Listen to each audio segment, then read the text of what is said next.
साथियों, आज भारत तेजी से विकसित होने के लक्ष्य की तरफ आगे बढ़ रहा है, लेकिन इस समय भारत कई विराट चुनौतियों का मुकाबला भी कर रहा है।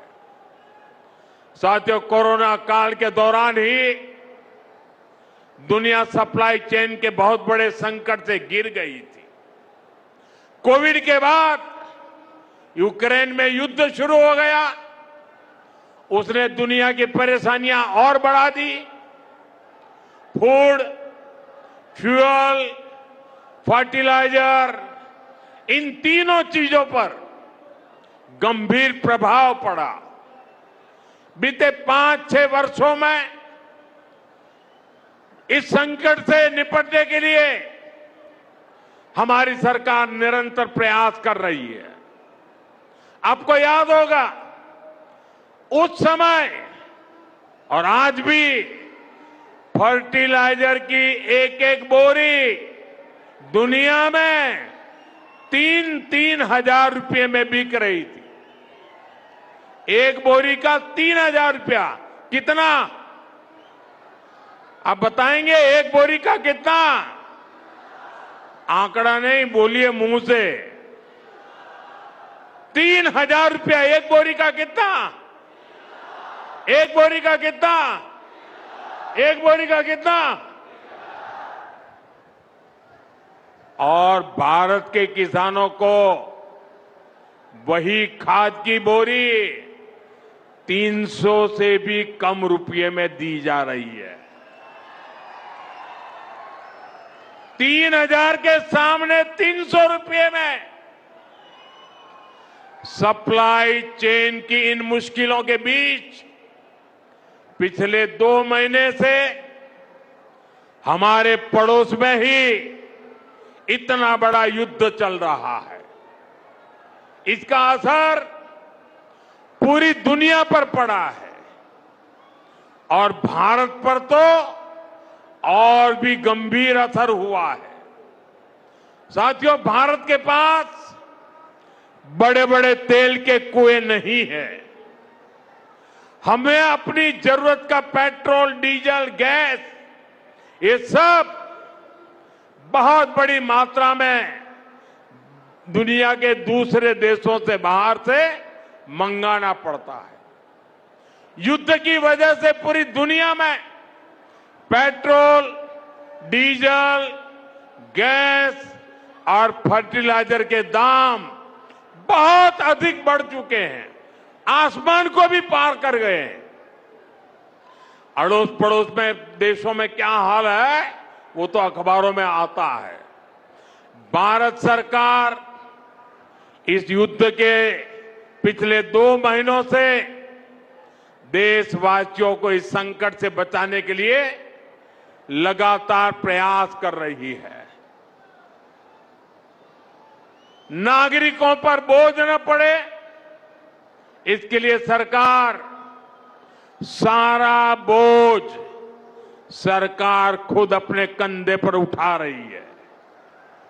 लेकिन साथियों, जब सप्लाई चेन पर संकट लगातार बना रहे तो हम कितने भी उपाय कर लें, मुश्किलें बढ़ती ही जाती है। इसलिए अब देश को सर्वोपरि रखते हुए, मां भारती को सर्वोपरि रखते हुए हमें एकजुट होकर के लड़ना होगा। हमें याद रखना है, देश के लिए मरना ही सिर्फ देशभक्ति नहीं होती है। देश के लिए जीना और देश के प्रति अपने कर्तव्यों को निभाना, वो भी देशभक्ति होती है। इसलिए वैश्विक संकट के इस समय में हमें कर्तव्यों को सर्वोपरि रखते हुए कुछ संकल्प लेने होंगे और उन संकल्पों को पूरे समर्पण भाव से पूरा करना होगा। जैसे एक बड़ा संकल्प है पेट्रोल डीजल का संयम से इस्तेमाल करना। साथियों, हमें पेट्रोल डीजल का उपयोग कम करना होगा। शहरों में जहां मेट्रो है वहां हम तय करें कि हम मेट्रो का ही उपयोग करेंगे, ज्यादा से ज्यादा मेट्रो में ही जाएंगे। अगर कार में ही जाना जरूरी है तो फिर कार पूल करने का प्रयास करें और भी लोगों को साथ बिठा ले। अगर हमें कहीं सामान भेजना हो तो कोशिश करनी है कि वह ज्यादा से ज्यादा रेलवे गुड्स के जो ट्रेन होती है रेलवे की सर्विसेज से भेजे, ताकि इलेक्ट्रिक रेलवे होने के कारण पेट्रोल डीजल की जरूरत नहीं पड़ती है। जिन लोगों के पास इलेक्ट्रिक व्हीकल है वो भी कोशिश करें कि इलेक्ट्रिक व्हीकल का ज्यादा से ज्यादा उपयोग करें।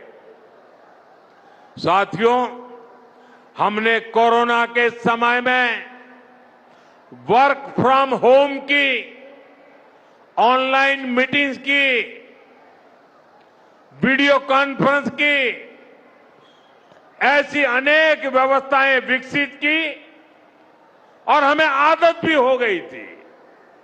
आज समय की मांग ऐसी है कि उन व्यवस्थाओं को हम फिर से शुरू करें तो वो देश हित में होगा।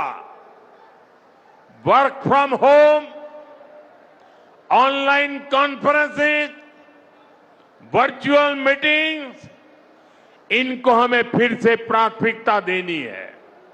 साथियों, आज जो संकट है उसमें हमें विदेशी मुद्रा बचाने पर भी बहुत जोर देना होगा, क्योंकि दुनिया में पेट्रोल डीजल इतना ज्यादा महंगा हो गया है, पहले से कई गुना ज्यादा कीमतें बढ़ गई है। तो हम सबका दायित्व है कि पेट्रोल डीजल की खरीद पर जो विदेशी मुद्रा खर्च होती है, पेट्रोल डीजल बचाकर हमें वो मुद्रा भी बचानी है। इसके लिए हमारे छोटे छोटे प्रयास भी देश की बहुत मदद कर सकते हैं। जैसे आजकल जो विदेशों में शादियों का, विदेशों में घूमने का, विदेशों में वैकेशन पर जाने का मिडिल क्लास में कल्चर बढ़ता जा रहा है। हमें तय करना होगा कि जब ये संकट का काल है और हमारी देशभक्ति हमें ललकार रही है, तो कम से कम एक साल के लिए हमें विदेशों में जाने की बातों को टालना चाहिए। भारत में बहुत सारी जगह है, वहां हम जा सकते हैं। बहुत कुछ भारत में किया जा सकता है। इस बेटी को नीचे बिठाइए, उसे थक जाएगी। उस बेटी को बिठाइए। वो थैंक यू बेटा, थैंक यू। बैठिए, आप नीचे बैठिए। मैंने देख लिया बेटा, उसको देख लिया, अब आप बैठ जाइए। हाँ, इस छोटी बच्ची को क्यों परेशान करते हो भाई? इन बच्चों को बैठने दीजिए प्लीज। बच्चों को परेशान मत कीजिए जी। साथियों, हमें विदेशी मुद्रा बचाने के जो भी रास्ते हम लोग अपना सकते हैं, हमें बचाना होगा।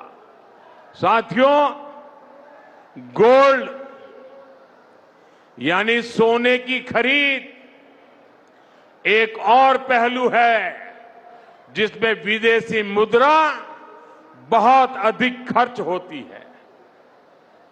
एक जमाना था जब संकट आता था, कोई युद्ध होता था, तो लोग देश हित में सोना दान दे देते थे।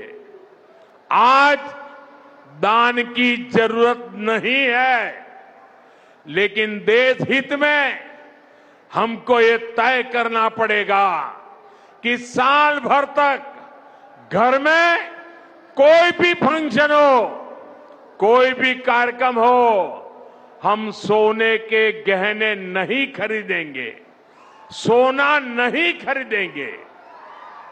विदेशी मुद्रा बचाने के लिए हमारी देशभक्ति हमें चुनौती दे रही है और हमें इस चुनौती को स्वीकार करते हुए विदेशी मुद्रा को बचाना होगा। साथियों, ये समय एक और बड़े सबक का भी है। एक समय था जब हम कॉपर एक्सपोर्ट करते थे, लेकिन आज भारत के सामने स्थिति ऐसी बन गई कि अब हमें कॉपर को भी इंपोर्ट करना पड़ता है। हमारे देश में हड़तालें करवाकर कॉपर प्लांट्स को ठप करवा दिया गया और अब हालत ये हो गई कि हमें कॉपर बाहर से मंगाना पड़ता है और उसमें विदेशी मुद्रा खर्च होती है। इसलिए मैं ऐसे सभी श्रमिक समूह मजदूर संगठनों से भी कहूंगा कि हमें ऐसी बातों का जरूर ध्यान रखना चाहिए। भारत को आत्मनिर्भर बनने से जो भी कदम रोकते हैं, उनमें हमें दूरी बनानी होगी और जो लोग ऐसी साजिशों में जुटे हैं, उन पर भी कड़ी नजर रखनी होगी। मैं देश की अदालतों से भी आग्रह करूंगा कि ऐसी स्थिति आने पर देश हित में हमें कोई ना कोई रास्ता निकालने की तरफ बढ़ना चाहिए। साथियों, ऐसे ही खाने के तेल का भी है। इसके आयात के लिए भी बहुत बड़ी मात्रा में हमें विदेशी मुद्रा खर्च करनी पड़ती है।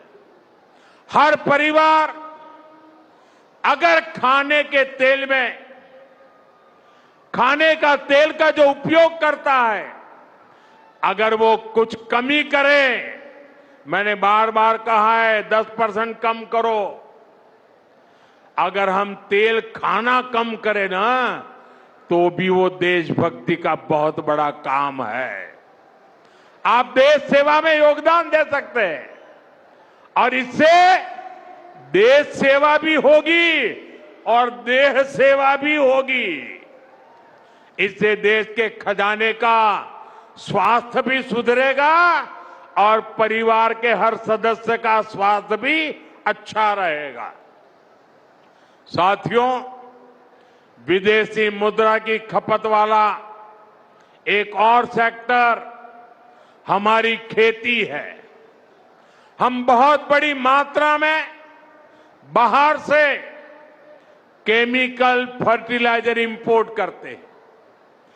केमिकल फर्टिलाइजर खेती के कारण हमारी धरती मां को बहुत पीड़ा हो रही है। हमारे खेत बर्बाद हो रहे हैं। अगर आज हम अपने खेत को नहीं बचाएंगे तो भविष्य में फसलों पर भी खतरा आ जाएगा।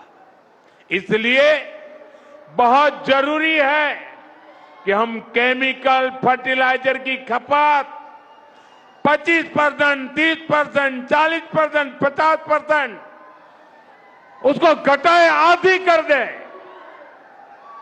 और हम उसके साथ साथ नेचुरल फार्मिंग की तरफ बढ़े। हम फर्टिलाइजर का उपयोग कम करके विदेशी मुद्रा भी बचा सकते हैं और साथ साथ अपने खेत को बचा सकते हैं, हमारी ये धरती मां को बचा सकते हैं। और यह हमें करना ही होगा। आज वैश्विक संकटों से जो चुनौतियां आई है, हमें उन चुनौतियों को परास्त करना होगा। साथियों, भारत सरकार खेतों में डीजल पंप की जगह सोलर पंप की योजना चला रही है। हम खेतों में डीजल पंप की जगह सोलर पंप का उपयोग करने का जोर देना होगा। मैं कोविड काल में भी आग्रह करता था कि हम स्थानीय चीजें खरीदें, वोकल फॉर लोकल के मंत्र को लेकर चले। हम मेड इन इंडिया चीजें खरीदकर भी विदेशी मुद्रा बचा सकते हैं और हमारे देश में स्थानीय उत्पादन की कोई कमी नहीं है। चाहे जूते हो, पर्स हो, बैग हो, हमें स्वदेशी पर बल देना चाहिए।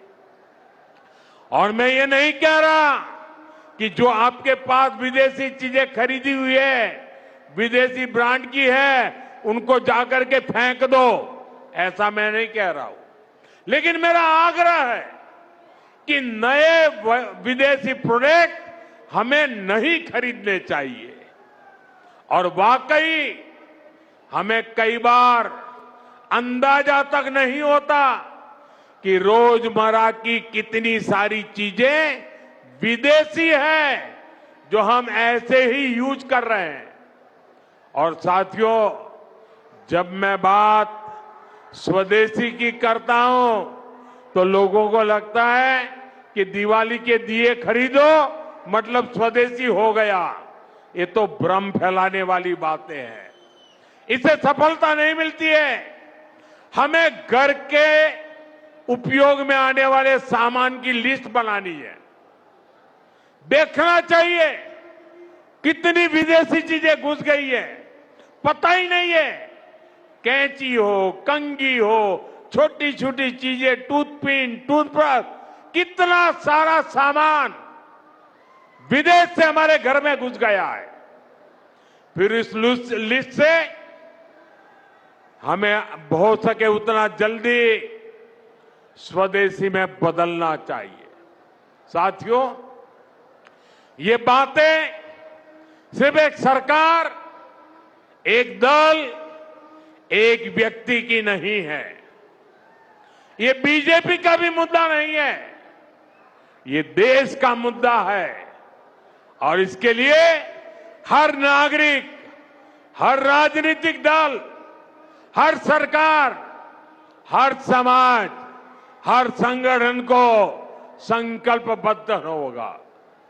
मैं मीडिया के साथियों से भी देश हित में आगे आने के लिए आग्रह करूंगा।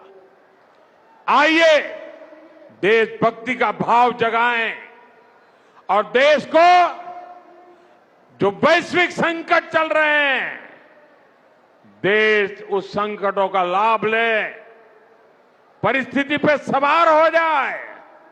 ऐसा वातावरण बनाने के लिए हमें योगदान देना होगा और तभी जाकर के देश सफल होगा। ऐसे संकल्प जब हर नागरिक पूरी ईमानदारी से सिद्ध करेगा तो भारत हर संकट में जरूर विजयी होगा।